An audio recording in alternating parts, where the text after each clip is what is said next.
numerologia ela surge com Pitágoras em torno de 600 e pouco antes de Cristo, tá?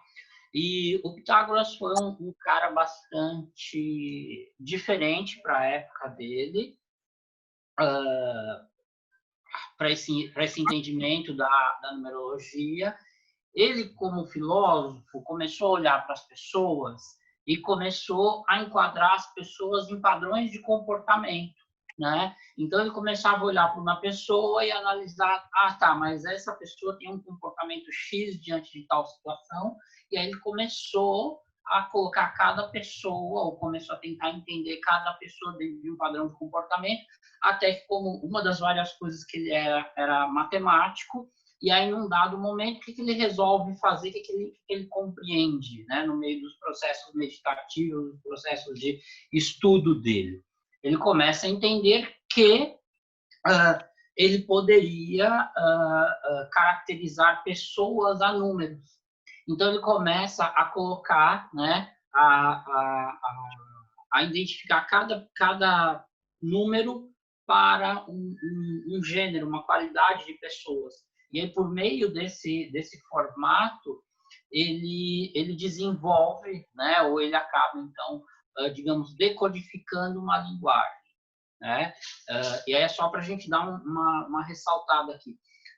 A numerologia de registro, e por isso que se fala que ela nasce com Pitágoras, de registro, quem começou a fazer um registro escrito e mais direcionado da numerologia foi o Pitágoras, mas a gente sabe que, na verdade, ela começa muito anteriormente a Pitágoras e muito antes desses 600 e pouco antes de Cristo, né? E aí, só para a gente se localizar aqui, né? E aí, o que o Pitágoras começa a entender, começa a observar?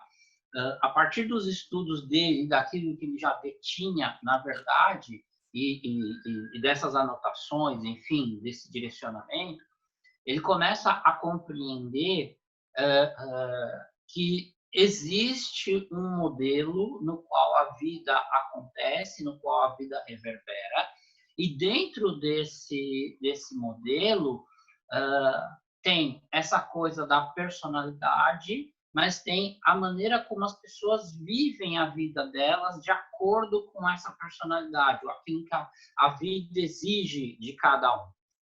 Então, a partir daí, ele começa a entender que existe esse estudo do nome e junto, aí sim, com o que ele já tinha de numerologia, com aquilo que ele já sabia, né, que era o que era passado de pessoa para pessoa, enfim, ele sabia que existia esse estudo, esse entendimento da frequência da data de nascimento. Então, a gente pode entender que numerologia nada mais é do que a caracterização, né, o estudo da influência dos números nas nossas vidas. Mas como é que esse estudo acontece? Como é que isso se dá? Se dá por meio de valores que são atribuídos e de uma identidade que é atribuída e de um desdobramento, de uma sincronização a partir desse eixo de personalidade e data de nascimento. E aí eu costumo explicar, né, que, assim, na verdade, o que é um mapa numerológico? O mapa mesmo, né, isso já é uma coisa que tem que ficar bem claro para você. Um mapa numerológico não é só a soma da data, do número da data de nascimento. Um mapa numerológico natal, ele é a observação das frequências, ou da frequência que a gente puxa, do nome junto com a data. E aí, uma das coisas que vai acontecer, que vocês vão ver que é muito comum, é que dentro de um determinado cronograma, você começa a ver que existem padrões. E lógico que vocês vão encontrar pessoas que têm a mesma configuração numerológica, né, em termos de data. Mas, necessariamente, a mesma configuração numerológica de data e de nome, isso já é uma coisa um pouco mais rara. Até acontece, né? Mas a gente também tem uma forma de analisar isso lá na frente. Enfim, caso ocorra, a gente vai abrir isso um pouco melhor.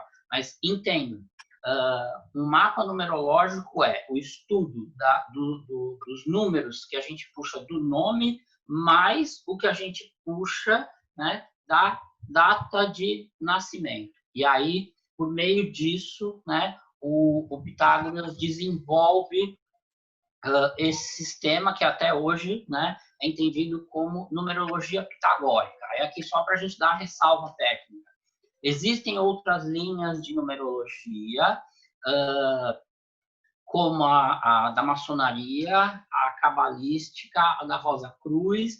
Existem, obviamente, embora já são coisas bem diferentes, bem distantes, existe também a numerologia dentro dos aspectos da Umbanda e do Candomblé. Então, lógico, quando a gente fala de Fá, a gente também fala de um sentido de numerologia, e até quem faça um paralelo entre uma coisa e outra, mas isso já é extremamente complexo, embora é viável de se fazer. E aí, enfim, existem outras denominações hoje em termos de numerologia. Eu sempre trabalhei com a pitagórica. Existe aí, talvez, as duas mais conhecidas são a pitagórica e a numerologia cabalística. E a diferença entre elas está justamente na visão da tabela pitagórica para a montagem do nome e no diagrama, que a gente vai falar desse diagrama, né, que é exatamente esse pequeno relatório que vocês receberam aí a respeito do que eu mandei para todo mundo, né, a respeito daquela descrição de nome e data de nascimento inicialmente, né? Colocado isso, só para a gente entender essa parte histórica, o que acontece com Pitágoras? Ele desenvolveu a escola pitagórica. Isso foi uma coisa muito bacana, só que ele era um cara muito exigente.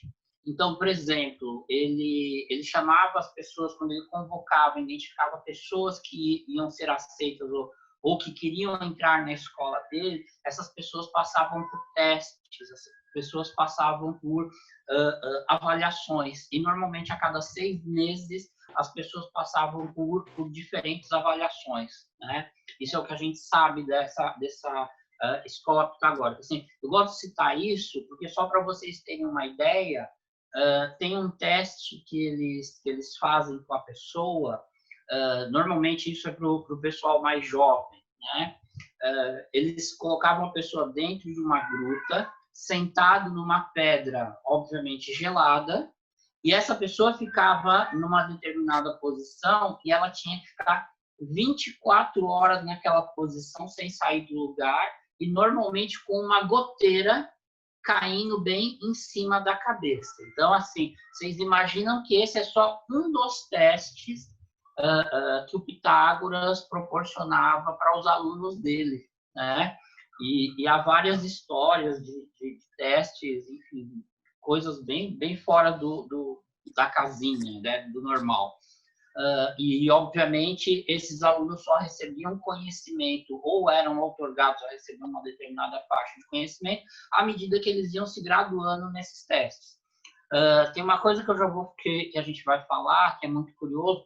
O Pitágoras, ele entendia que uma pessoa só estava pronta para se casar e só estava pronta para resolver qual era a profissão que ela ia escolher para a vida dela a partir dos 27 ou 28 anos de idade, né? Então, curiosamente, quando a gente fala tudo que se fala do Pitágoras, é uma quebra muito grande de entendimento de funcionalidade. Porque imagina que é como se ele dissesse, uma pessoa só vai estar pronta para exercer algo na vida a partir dessa faixa dos 27, 28 anos de idade, que é justamente essa faixa do chamado retorno de Saturno, ou essa faixa do término do primeiro ciclo de Saturno, porque é quando ele entende que nós chegamos no processo realmente de maturidade. Então, assim, só para vocês entenderem, se fosse, lógico que a gente não vai seguir essa linha, né? Mas, segundo Pitágoras, para a gente atender alguém com numerologia, por exemplo, ou astrologia, ou algum outro oráculo, a gente não poderia atender essa pessoa tendo menos de 28 anos de idade, porque a gente ainda não teria maturidade suficiente para adentrar um determinado campo de ação. né? E de entendimento da vida. Isso só para a gente citar esse ponto. Colocado isto, né? A gente agora tem que entender o que são esses números, como a gente chega nesses números. No WhatsApp agora de tarde, né? Eu coloquei lá, não sei se todo mundo viu, né? Mas eu encaminhei o que é a tabela pitagórica, só para a gente entender aqui, né? Que a gente tem que falar dessas duas estruturas, tá? E a primeira é a do nome.